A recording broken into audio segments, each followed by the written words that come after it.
Biz maydanda болдық, Белвардан қан кештік, тылда жүріп, көз жасымызды көл өттік.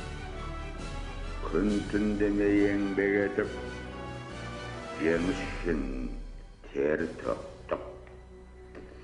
Осының бәрін біз тарих алдында, отан алдында, адамгершілік, намыс алдында ақ ниетпен азаматтық борышымызды өтеу үшін істедік.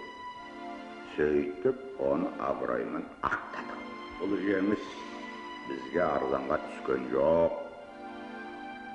Ел дегенде еңіреген ерлеріміздің қан майданда құрбан болғандар аз емес.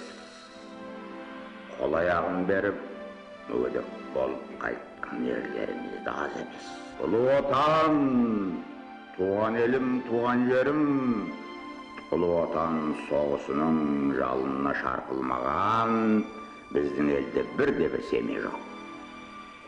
Соғыс қайғысы, соғыс мұңы әрқайсымыздың басымызда болады. Солдаттың сағынышы, ата-ананың қайғысы, жардың мұңы, жетім-жесірдің көз жасы әрқайсымыздың басымыздан өтті.